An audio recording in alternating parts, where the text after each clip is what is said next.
कुठल्याही परिस्थितीत 2 दिवसामध्ये जर यांचं उपोषण सुटलं नाही किंवा विषय मार्गी लागला नाही तर गुरुवारी 11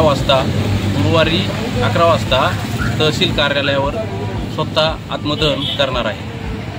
इतर शेतकरी संघटनेचे पदाधिकारी आणि इतर शेतकरी आमच्या ज्या मागण्या आहेत की पारनेर तालुक्यातील जे दुष्काळी पाणी मिळावं ही गेली 40 वर्षापासूनची मागणी आहे। पण 40 वर्ष झाले त्यात ज्या उपसा सिंचन योजना आहेत त्यांची शासन दप्तरी नोंद आहे, तर गेल्या 40 वर्षात त्या योजनांना साधी मान्यतासुद्धा देण्यात आलेली नाही।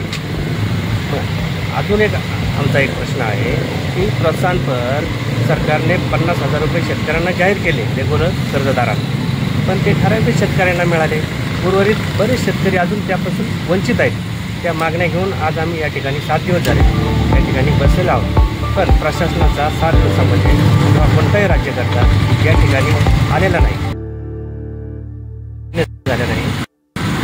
अजून वेगवेगळ्या घरदार सोडून अन्नत्याग करून आणि इथं बसले, त्यांची तब्येत आहे ना पूर्ण खालावलेली। अक्षरशः मी त्यांच्यासोबत आज 7 दिवस झाले सतत त्यांच्यासोबत आहे। मला त्यांची परिस्थिती पाहवत नाही। त्याच्यामुळं आता काय आलं की उपोषणाला यासाठी बसलेत नाही किंवा विषय मार्गी लागला नाही तर गुरुवारी 11 वाजता तहसील कार्यालयावर स्वतः आत्मदहन करणार आहे।